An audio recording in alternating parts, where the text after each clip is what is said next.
Você já se descontrolou com o seu filho? Pegou pesado na hora da bronca e bateu aquele arrependimento? O caminho de toda mãe é marcado por erros e acertos, e nem tudo é perfeito como um comercial de margarina. Ainda mais quando o dia não foi bom e a paciência está por um fio.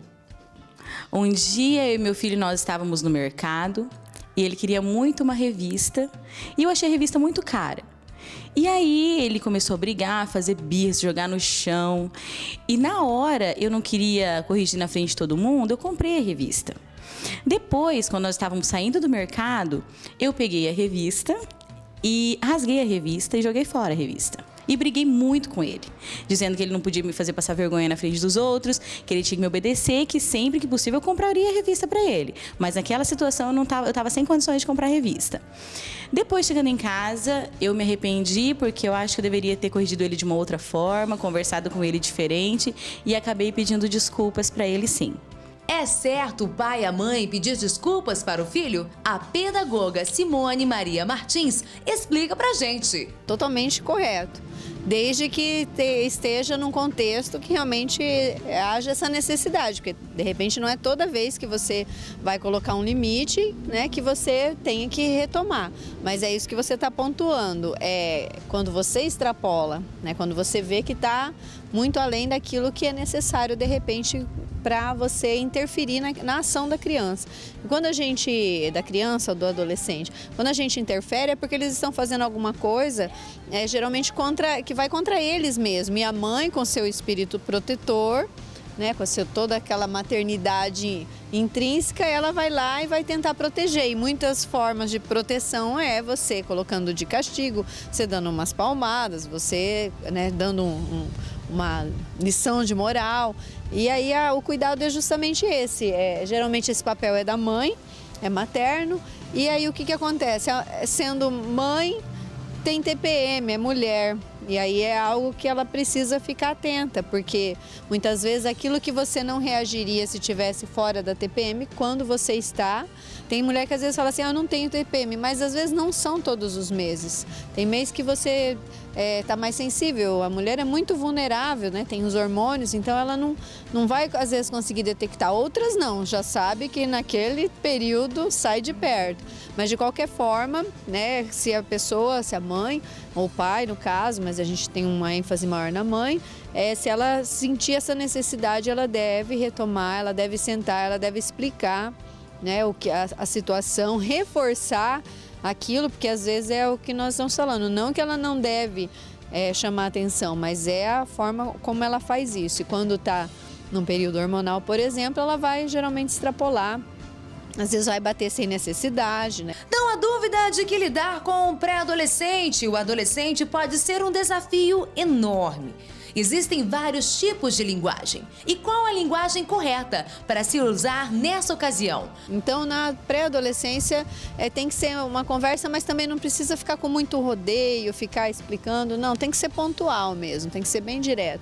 E já na adolescência dá para abrir um debate, sempre colocar eles para propor. A não ser que seja bebê, né, os bebês, mas a criança, a partir do momento que ela tem uma linguagem, propor sempre também uma sugestão para ele, como nós não chegarmos mais a esse conflito, né? Então, em cada idade, em cada fase, você tem uma forma de solicitar isso para o filho, mas sempre colocar para ele também, né? A gente até fala isso na escola, né?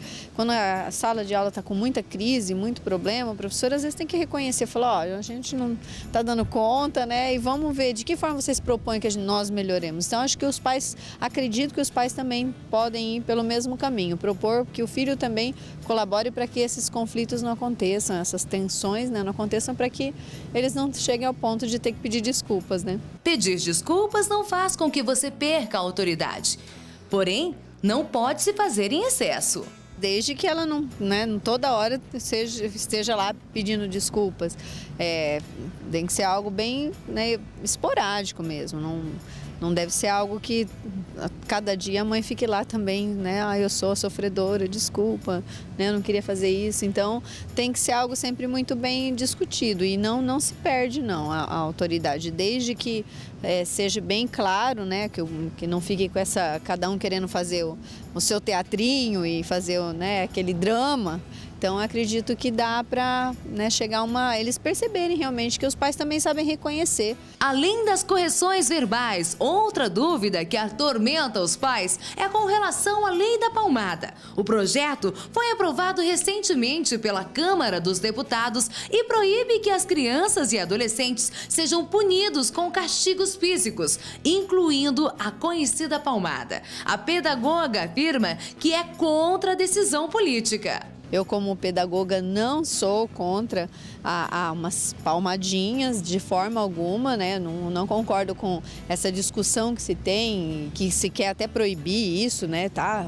Roda em projetos nacionais, que nem uma palmada você pode interferir. Eu acredito que se tiver necessidade, tem que fazer isso mesmo, mas sem excesso nenhum e de uma forma muito, assim, de uma extrema necessidade.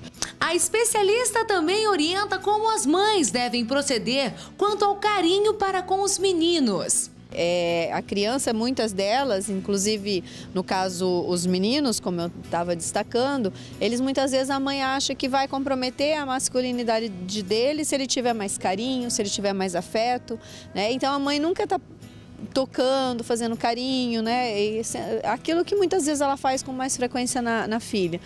E aí essa criança chama atenção de uma forma que é levando uma surra todo dia, por exemplo, né? Então, são coisas muito extremas, né? Quando a gente destaca, que se deve sim retomar e se deve pedir desculpa e ficar atento ao comportamento do filho, né? Para não deixar que ele leve a situação também, porque é igual eu falei, nesse extremo do filho chamar atenção querendo apanhar, é algo muito extremo, né? Então, não só tem a ver com o comportamento da mãe em si que extrapolou, tem a ver com a forma que ele está reagindo para exigir isso desse comportamento da mãe. E para quem não acredita que o tempo cura todas as feridas, a pedagoga Simone recomenda: é sempre bom dar um tempo, nem para quem sofreu a chamada de atenção ou quem deu a chamada de atenção.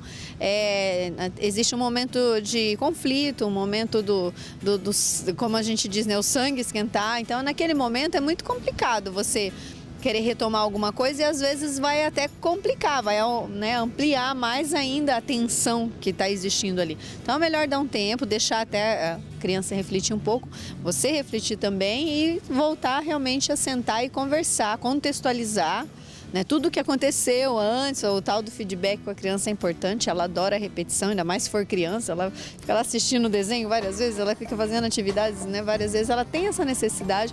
Então a gente tem que criar essa rotina mesmo na criança, de tudo que acontecer no dia, contextualizar sempre a história dela, a história da família, né? Isso é uma coisa que a família pode colaborar bastante. E uma forma sempre de retomar e de estar pedindo essa desculpa é dessa forma, fazendo um histórico primeiro, resgatando tudo e explicando o porquê, e dizendo que realmente naquele momento não deveria ter feito aquilo.